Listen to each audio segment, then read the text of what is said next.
So we'll start off with that. Travis Boyd. Travis Boyd he's going to be joining the team in Alberta. Travis Boyd, he's a winger and he has won a Stanley Cup with the Washington Capitals. So it's going to be exciting to see what he brings to the lineup, and maybe we'll see him play in Alberta. I wouldn't be surprised to see it. But there's a question I want to start off with. And Clarky, I want to get your thoughts on this. We're going to jump right into it. You saw the guys in the title, in the thumbnail. You saw it. Wayne Simmons and Matthew Tkachuk. So my question to you: will Toronto versus Calgary become a rivalry this season? I mean, that's a question that we got to see what happens. But, we usually don't see these matchups year after year. Leafs only play Calgary once or twice a year. So it's really hard to get a rivalry started when you're not playing a team a lot. We have rivalries with who? A Boston, a Montreal, a Philly, because we play them a lot throughout the year. So I think it's simple that now that we're going to be playing Calgary 8, 9, 10 times, it could definitely become a bitter rivalry. And we also, you put it in the thumbnail, but we know who they got in Tkachuk, and we know that Tkachuk can really cause a rumble with other teams. So that could happen. We've seen Calgary and Vancouver last year had some really heated rivalries. So who's to say the Leafs can't be part of that? I'd love to see it. I'd love to see a big rivalry. Yeah, I mean, we saw them have rivalries with Calgary, Vancouver, Calgary, Los Angeles with Drew Doughty and Tkachuk, and then there was also Edmonton. The Battle of Alberta is always heated, but it was on another level last year. I think that Toronto Calgary, it's going to be a rivalry starting this year. 9 times you're seeing each other. That's seeing a lot of the same faces quite frequently. But let's ask what Matt Stajan has to think about it. Well, it's going to create such great rivalries with the Canadian teams. The teams that didn't already have them. Obviously, we have the Leafs Habs, Leafs Sens, and then Calgary, Vancouver, and Calgary Edmonton have their own rivalries. But it's going to create even more of that with the other teams. So it's really exciting. As for all us hockey fans and people in Canada. It's a lot of games against one team, and you're doing it against 6 other teams in Canada. So I think it's going to be fun. I think Toronto and Calgary are 2 of the better teams in the division. If I was to, put some money on it. So Matt Stajan, he wouldn't be surprised to see it, and neither would we. I think that anytime you see a team as frequently as 9 times in a season, that's a lot of familiarity, and I wouldn't be surprised to see a lot of fights between these teams. Maybe not in the first game, but I wouldn't be surprised to see Wayne Simmons, Matthew Tkachuk go at it a couple times later in the season. Matthew Tkachuk, he's one of those guys that you want on your team, but you don't want to play against him. He gets under your skin a lot. Yeah, I mean, Tkachuk, I think we'd all love to have him on the Leafs. I think he's definitely an energizing player, and he brings a lot. He brings a lot to the table, whether it's scoring, getting assists, fighting, making big hits. He's a great player, and he's definitely also a player on an opposing team that you really don't like and can get under your skin. So whenever another team has a player like that, there's always chances of a rivalry, and we see some in the comments here too that like Chuck Fleet saying that's a big yes. Tkachuk saying Sledge Hockey saying Tkachuk will be hated. So I think a lot of the Leaf fans in here tonight are really certain that this could be a bitter rivalry, and hopefully it is. Hopefully it's some good hockey, because it's also a once in a lifetime opportunity that we're playing at Calgary 10 times a year. So let's enjoy it while it lasts. Yeah, I think that these are going to be very entertaining games to watch. And Jason here says Calgary ranks 6th in goals per game at 3.67. They've also played 3 goals. Or 3 games. I'm not going to discount that stat, but they've just played 3 games, and we've got a lot more stats about the Maple Leafs and the Calgary Flames this matchup. We've got a lot more stats coming in, but we've got a question here from Henny M, and I like this. Do you think injuries will affect the Maple Leafs? Clarky, let's get your thoughts on this first. Henny M, that's a great question. I mean, I know you're always in the comments, so keep shooting them up all night long. But it is a concern for the Leafs right now. Having Matthews out, obviously he's day to day, so it's not too big of a deal, but still having him out, probably our best player. So that's difficult to see. And then we have a young guy like Robertson, who a lot of people have said big things about him this year, and he's been very talented in the OHL. And we're all excited as Leaf fans to see him take the next step. To see him get injured in his debut, that's gotta hurt. That's something that none of us wanted to see. And then also, Thornton being out. He's 42 years old, and we signed him knowing that we're not going to have Thornton for more than probably this year or next, and to see him go down too. So there are some key injuries right now for the Leafs, and it is definitely concerning. Obviously, we don't think Thornton was going to play the whole season, but it's concerning to see some of these players down right now. But Chuck is right. We do have the depth that we can go deep with our taxi squad. We got really young talent on the Marlies as well as lined up on the cusp of being NHL players. So I don't know. I think we're well positioned too. Yeah, definitely. I agree. And we need the depth to take over. We saw it last night with some of the bottom six getting goals, contributing. We saw Adam Brooks score his first NHL goal. But definitely, the injury bug, it's hit the Maple Leafs pretty hard through the first 6 games of the season. Thornton, Robertson, Matthews, these are all big names and crucial pieces to the lineup. And notice how it's all in our forward group. It hasn't hit our defensive group yet, and I'm emphasizing yet. Hopefully, it doesn't get there too soon, but I would expect it to throughout the season. Our depth needs to take over, and we've got a lot of depth on this team, but it comes to a point where our depth, it's going to run low, and our depth's just going to need to continue taking over. Jason makes a good point. It's going to be all about which teams have the most depth this year. Yeah, I think that's a good point by Jason, and also Nevin.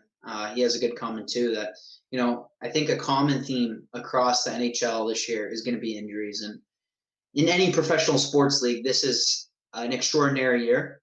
So we live in extraordinary times right now, and one of that is that there's going to be more injuries. There's going to be more players out, and more guys are going to get opportunities. So I think that's also could be looked at positively for guys like a Sandin, a Liljegren, or Lehtinen, or some of our forwards that haven't been able to really crack the even bottom six, to have them in the lineup and give them an opportunity. Who knows? Maybe they can make some magic out of it. You never know. Yeah, I mean, injuries are going to be more common this year. I believe so too. We have a pandemic, so that's also going to take its toll. And you look at what happened in the NFL. They didn't have a training camp, and that affected the players. There's a lot more injuries in football, and I'd expect the same to happen in hockey. But it's really going to be about which teams have the most depth throughout the season and who can come in and step in and play a pivotal role for their teams. But let's talk more about this Calgary-Toronto game, these 2 upcoming games, and let's really talk about some special teams. We saw Jason in the comments. He was giving us a bunch of special team stats, and we have some prepared for you as well. So let's start off with this. The Maple Leafs are actually the second most penalized team in the NHL with 63 penalty minutes in just 6 games played. That's a lot of penalties. What do you think of that? Yeah, I mean, everyone shoot your comments in about the penalties the Leafs have taken thus far in the season. But yeah, in my opinion, it's definitely an issue for the Leafs. It's too many penalty minutes. I know some of it has been fighting. Simmons had a fight in the first game, so that's like 10 minutes. But I mean, there's been a lot of minor penalties that probably didn't need to be taken. And I know we can't place the blame on one player. Some nights, some players have more than others, like Bogosian in the opening night. But again, that's just the starting game and the situation. But I think a lot of the penalties the Leafs have had, they've been penalties that didn't need to be taken. I think during Edmonton game, for instance, a lot of it was hooking or tripping. And maybe we're in bad positions to begin with, and players have to take those penalties because they're caught. But, that's definitely something that we need to address as a team, because what do penalties lead to? Power plays, and we know what power plays can lead to. But I know also our penalty kill has been pretty good this year, so that's definitely been a glimmer of hope. Yeah, definitely. We need to cut down the penalties for sure, because they are going to come back to bite us later in the season. Down the stretch, they're really going to burn us. And I mean, You were talking about our penalty kill efficiency throughout the season. We saw our penalty kill was the sixth worst in the NHL last year. It's improved so far this season. But let's talk about Calgary's power play so far. Calgary's power play, they've scored 6 power play goals in just 3 games, and they've converted on 16. They've converted 6 of 16 attempts for Good power play. 37.5 power play percent through their first 3 games. That's a very effective and efficient power play unit. Our penalty kill needs to step it up even further if we hope to be effective against this team. Yeah, I mean, looking at the lineups that Calgary has for their power play, it's lethal. You got to give it to them that, Kachuk, Monahan, Goudreau, and then they play Lindholm on the point. I think they run an umbrella, but, they know the formula to success on their power play. They're almost scoring half the times they go in the power play. So I think that's an even bigger point for the Leafs that we can't take bad penalties against a team with a hot power play because that could easily lose us the game. If we take 3 or 4 bad penalties and we get 2 or 3 power play goals against, that could lose us the game and cost us the game right there. So I think that that's definitely going to be touched on by Keith before the game. That discipline has got to be key because if the Calgary power play sets up, you never know what could happen. I know Edmonton too. Last year they had the worst power play in the league, but we even saw this year that they had some nice looks. Not every power play, but some power plays on us. So whenever you're playing a team with skilled players and they've got a hot power play, there is cause for concern for sure. Absolutely. Calgary, they've got a good power play. And even though it's just 3 games, I mean, we've seen their efficiency. And I wouldn't be surprised to see that continue. Jason makes a good point here. Leafs penalty kill ranks right in the middle of the pack at 81.8%. And that's an improvement from last year. Definitely a massive improvement. But it's very early in the season, and we need to step it up even further if we're going to be effective against this power play right here. Calgary's power play, it can be lethal, and they've scored a power play goal in all 3 of their games so far. So let's not take our penalty kill success so far for granted. Let's continue.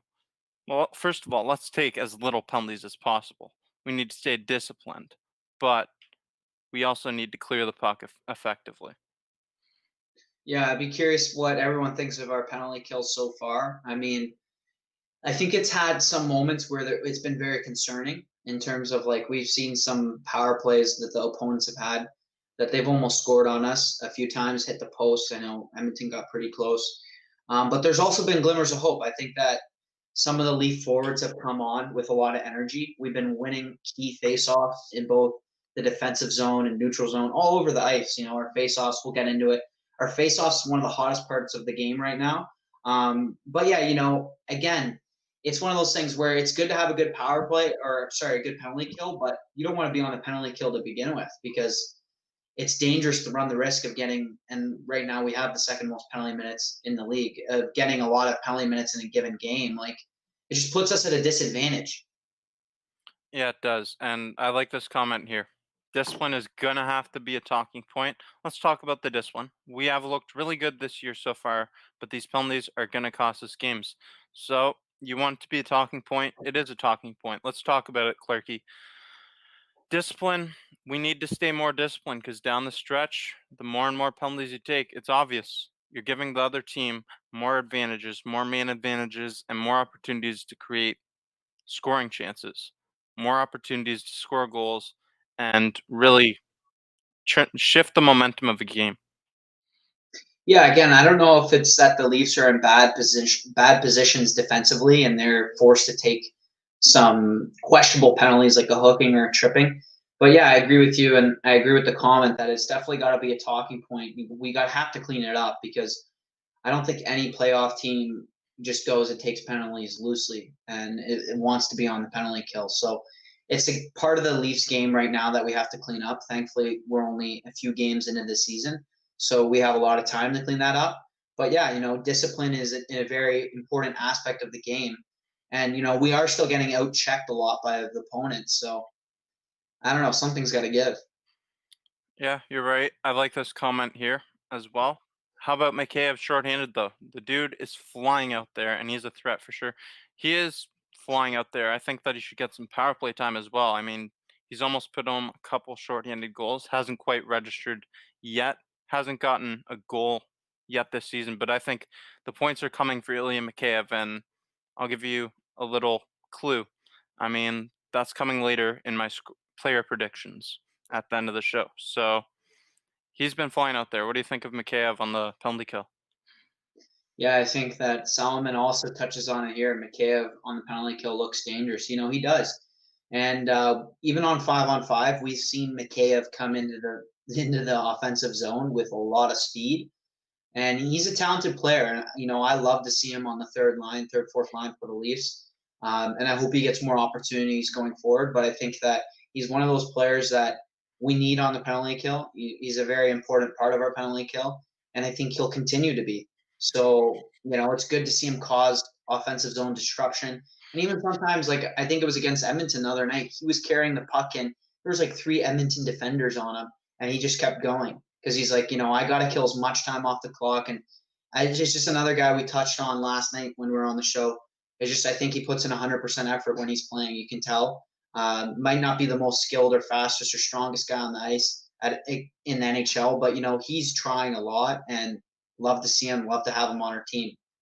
Definitely agree with you. Spot on analysis right there. Mikheyev, he's been flying all around the ice, and really the Winnipeg game is when I really started to notice him a lot more. Like the Winnipeg game and the last 2 Edmonton games, he's been generating a lot of opportunities, being very valuable on the penalty kill like he has been through the first other 3 games as well. Ilya Mikheyev, he's had big contributions to this team, and it's only a matter of time before he gets on the score sheet. But let's talk more about these special teams units. We've been talking a lot about the penalty kill for the Maple Leafs. How about Calgary's penalty kill? They've allowed just 1 goal on 12 attempts with a 91.7 success rate through the first 3 games. Yeah, I think that's even hotter than their power play. I think that a 91% penalty kill, that's impressive. That's really impressive. Basically killed like almost every penalty they faced. And they got a good goaltender and they got some really good defenders. And they probably also have some forwards that know how to kill a few penalties. So that's really impressive. And hopefully the Leafs can lower that rate. And it's going to be tough. I know the Leafs got almost a 50% power play. Seen in the comments updating us there. So thank you for those comments. But yeah, it's going to be tough for the Leafs to capitalize. And that's another point where if we get the opportunity, we got to make the most of it. Definitely. Absolutely. I mean, they're really effective on the penalty kill. Their special teams, it's a pretty special unit, and we got to take advantage of every opportunity we have on the power play. We've been doing a good job of that so far, but Calgary's been doing even better. So let's not take penalties. That's a massive part of the game plan. If I'm Sheldon Keefe, I'm stressing that in the locker room, and we got to capitalize on as many opportunities as we can, whether it be even strength or on the power play, because their penalty kill, it's a really good unit. We have some comments here that I want to talk about, and you know what? This is interesting. It's not really related to this game, but it's interesting. How do you guys feel about the Patrick Laine trade? And I mean, honestly, you guys might think I'm crazy or whacked here, but I think that the Winnipeg Jets won this trade, believe it or not. I wouldn't be surprised. I don't know how Patrick Laine and John Tortorella are going to mesh. That's speculation. I don't really think that their styles go together really well. And I also think that you got to look at the contracts. Patrick Laine is on a bridge contract.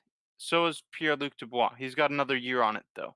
I see Luc Dubois signing in Winnipeg most likely, but I'm not 100% sure about Patrick Laine. He, I mean, it could be a Matt Duchene kind of thing all over again. What do you think about the trade? Yeah, I think it was like pretty close between Montreal and Winnipeg for trading for Dubois. But I do see the attraction for Columbus from their standpoint that they had to get rid of this player. And, they probably, because Columbus is, they're a pretty good team and they're in more of a win now situation, I'd say. And they probably just didn't want a bunch of picks that, were rebuilding. They wanted a player that can provide them production now. And Laine does give that to you. And I think on the flip side that it wasn't really talked about. And I think that a lot of times these stories aren't talked about in the NHL, but think Winnipeg had an issue with Lane. Maybe that was Paul Maurice, or I don't know what was going on there, but it seemed like there was some sort of tension in the locker room, and he was quote unquote injured against the Leafs. And maybe he was, maybe he wasn't, but I think it's good for both teams to kind of offload players that had difficult situations. But I do agree with you that Lane's contract is not favorable, especially because it's like a bridge contract, and yeah, he might not mesh with Tortorella. So I don't know. They're rolling the dice, but both teams are. Yeah, both teams rolling the dice, but I think that it remains to be seen. There's a lot of potential for both teams, both great players, and Jack Roslovich also went to Columbus.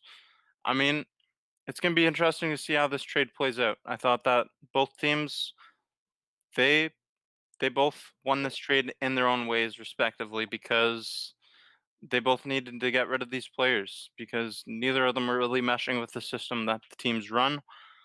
So it can be beneficial to both teams. I just think that Winnipeg will ultimately come out as the winner in the long term. How about Yeah. this question here? Do you think Engvall should get into games more often? I thought he looked good last night. I thought he looked good last night. There's a comment in here last night that said he looked really bad, and I didn't agree with that. I thought that he looked pretty good. He stopped Connor McDavid on a play, which is not easy. And I think Engvall, he's definitely more motivated this year. He had a 1-year contract, and all these guys that are on the fringe, the cusp of making this team, they're fighting for a roster spot and playing time. He's going to get more playing time. And, with injuries and the pandemic going on, he's definitely going to get more playing time. I just don't know how consistent it's going to be. Yeah, I mean, like that comment last night, it's tough to make a judgment on a player who's not even playing more than or if 10 minutes a night. So, maybe he needs more opportunity, and that probably will come with more injuries. We saw him in more of a prominent role last night. He definitely has stuff to offer for the Leafs, and I'd like to see him have a bigger role and more of an opportunity. I don't know if he can play even on the penalty kill if we need him on the penalty kill, but be interesting to see him have a bit more of an opportunity. I think Kerfoot, though, too, is another player where he didn't show too much the first couple games, but he had a nice goal against Ottawa, and he's playing with a lot of energy, a lot of effort. And I thought you saw what wonders that did when he was on a line with Nylander. It looked really good. So I think it's also about the situation these players are put in and the opportunities they're given or not given in the case of Engvall so far. Definitely, definitely. You got to make the most of your opportunities this year because there's going to be a lot of the roster is going to be changing a lot, and we've seen it through the first 6 games of the season. There's been 3 injuries on this team, and that hurts. But it's all about the depth this season. I think that that's something we're really going to stress throughout the year. We're going to sound like broken records saying that. We have a little stat here from Mick. Shout out to Mick. So our shots against a game is 26.6, and that's down a lot from last year when we had 35.6. And that's a great stat, Mick. I love to see that. Thank you for that stat. That's very important. Frederik Andersen, he can't be facing over 30 shots a night. That's not sustainable for the amount that Frederik Andersen plays. He played the 3rd most minutes last year, and I'd expect Jack Campbell to get more time as well. But either way, you can't have over 30 shots a night. 35.6 shots a night last year. That's unacceptable. Yeah, I think that's a testament to that. We're putting way too much pressure on Andersen to stop 35 shots a night. That's crazy. And I think that so far so good in terms of keeping the shot count down. But I also would say that at least with the Edmonton game, the shot count was below 30, I believe. But some of the shots Edmonton have were really good, and Andersen made some huge saves. So I think that we have to limit the number of shots, but continue to limit the quality of those shots too, because that's really important. That's not considered in the shot count. Absolutely. We've got some questions here. It's interesting.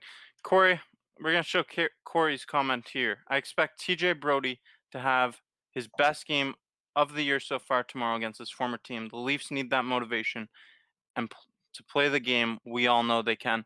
Let's talk about TJ Brody making his return to Calgary. And I've got something I want to show. So TJ Brody is making his return to Calgary, where he played 634 games with the Calgary Flames organization over 11 seasons. That's a really long time to be with a team. He was very invested in that organization. So how emotional do you think this is going to be for him? And do you think that he can channel those emotions in a positive way to have a positive outcome for the Maple Leafs? Yeah, I think that's a hot take by Corey. Good point, though. We forget that these players, when they play for a market for a while or a team for a while, they grow attached to the team, the community, the city. So Brody's probably got a lot of emotions heading into this game. I mean, he's played a lot of games for Calgary, and he was a good defenseman on Calgary. He had success. So going back to, I know it's not called the Saddle Dome anymore, but going back to the Saddle Dome will be a big game for him, and I'd like to see him have a huge game, maybe get a goal against his former team and prove him wrong, because at the end of the day, they didn't believe in him anymore. So I think that going back to the team he used to play for and having success against them is just like, a big don't forget about me. I want to say a big F you, but we're on this channel. So, it would be great to see Brody have success tomorrow night. It would be for sure. I think that he's going to channel those emotions. He's going to use it for positive outcomes. We want to see it. And, he played against a lot of these guys on that other side numerous times. He played with them for so many years, and I think that that can be beneficial to him as a defenseman. He's going to know some of their tendencies when they're shooting, when they're faking a shot. He can get down, block a shot. I think that it's going to be beneficial. I would expect TJ Brody to have a big game tomorrow night, and uh, I agree with you, Corey. I agree with you. I think TJ Brody's going to have a big game tomorrow. And how special do you think it would be for TJ Brody to score a goal in Calgary tomorrow night? And that would be his 50th of his career as well. That would be like a milestone, and it would be that'd be a very special moment for TJ Brody.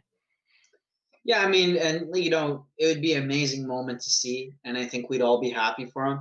But I'm also curious to see what the Leaf fans and everyone shoot your comments in about this, how we think Brody's performed so far, because I know we were kind of tough on him the first couple games. He did not look very good. But I think in the Edmonton game, the Edmonton games, at least, he was playing pretty good. He had some opportunities to score, had some nice shots on net. He also made a couple blocks. So I think, he's improving. Again, I don't know if that line with Riley is the formula to success for the Leafs, but, it remains to be seen. I don't think we've seen a full potential, full, comfortable, and skilled Brody on the Leafs yet. But I think throughout the season, as he gets better, that's something exciting for Leaf fans to see.